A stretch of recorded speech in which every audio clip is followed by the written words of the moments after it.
Z innowacjami często jest tak, że ktoś coś wymyśli, dany wynalazek istnieje, jednak nie jest on szeroko wykorzystywany.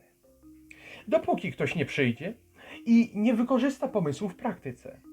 Tak właśnie było w przypadku Forda, który co prawda samochodu nie wymyślił, lecz sprawił, że stał się on dostępny dla mas. Więcej o tym genialnym człowieku dowiecie się dzisiaj, w prawdziwej historii. Kariera inżynierska Forda miała swoje zalążki już w jego młodości. Bardzo szybko zaczął fascynować się maszynami parowymi. Mając zaledwie 16 lat, udał się do Detroit, aby pracować tam jako mechanik, gdyż miasto przeżywało gwałtowny rozwój przemysłu. Z tego powodu każdy zdolny mechanik z pewnością szybko mógłby znaleźć tam pracę. W 1889 Henry miał okazję zobaczyć wczesny silnik spalinowy w działaniu. Mimo tego, iż były one wtedy relatywnie nowym pomysłem, Ford szybko zauważył ich przewagę nad parowymi odpowiednikami. W 1893 udało mu się stworzyć jego pierwszy własny silnik spalinowy. Ford od dłuższego czasu miał już zamiar stworzyć pojazd napędzany właśnie tego rodzaju jednostką. Po 3 latach ciężkiego wysiłku udało mu się w końcu stworzyć swój pojazd, Ford czterokołowy, zwany również kwadrycyklem Forda. Była to niezbyt skomplikowana konstrukcja. Koła od rowerów były napędzane silnikiem zasilanym na etanol. Pojazd osiągał prędkość maksymalną około 32 km na godzinę, zaś po wprowadzeniu kilku poprawek i ulepszeń sprzedał go za mniej więcej $200, czyli jakieś 6000 dzisiejszych, biorąc pod uwagę inflację. Po zbudowaniu kilku podobnych pojazdów, Ford zdecydował się stworzyć w 1899 swoją własną firmę samochodową. Jej kapitał początkowy wynosił około $150,000, czyli gdzieś 4,5 miliona dzisiaj. Celem Henry'ego było zaopatrzenie wielu znaczących przemysłowców w pojazdy do wykorzystania w ich przedsiębiorstwach. Grupą docelową było Detroit, a znajomi Forda byli potencjalnymi klientami. Jednakże napotkiwał wiele problemów. Produkcja jego wagonów dostawczych była bardzo czasochłonna, a w dodatku wiele części potrzebnych do ich produkcji Ford zamawiał w innych firmach, które nie zawsze dostarczały je na czas. W ciągu 2 pierwszych lat istnienia firmy udało jej się wyprodukować zaledwie 20 maszyn. W 1902 akcjonariusze firmy z uwagi na jej olbrzymie straty usunęli Forda ze stołka prezesa. Z czasem przedsiębiorstwo przekształciło się w Cadillaca. Po tej porażce Henry zmienił swoje podejście do biznesu. Uznał, iż skoro nie udało mu się stworzyć firmy samochodowej zaspokojującej potrzeby firm, to skieruje swoją uwagę na zwykłych ludzi. Jako że większość samochodów była wówczas bardzo droga z uwagi na koszty ich indywidualnej produkcji, przeciętna osoba nie mogła sobie na auto pozwolić. I to właśnie była ta nisza, którą Ford chciał tym razem zagospodarować. Po stworzeniu wielu potencjalnych produktów, w końcu został wybrany jeden, który miałby trafić do masowej produkcji. Był nim Model A.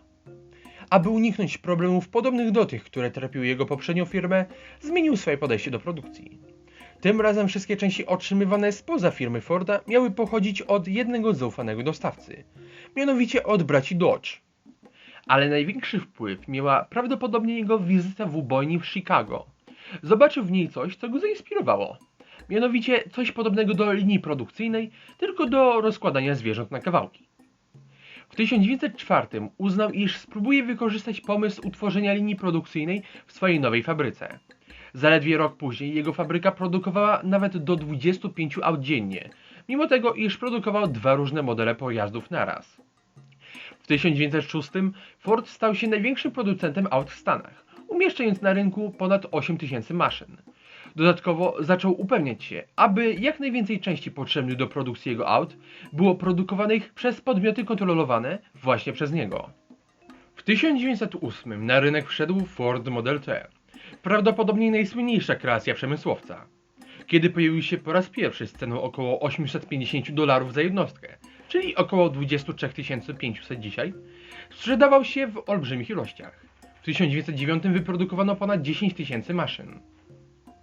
Przez pierwsze 5 lat konstruowania ich ta liczba się co najmniej podwajała z roku na rok, osiągając w 1913 170 000 wyprodukowanych jednostek.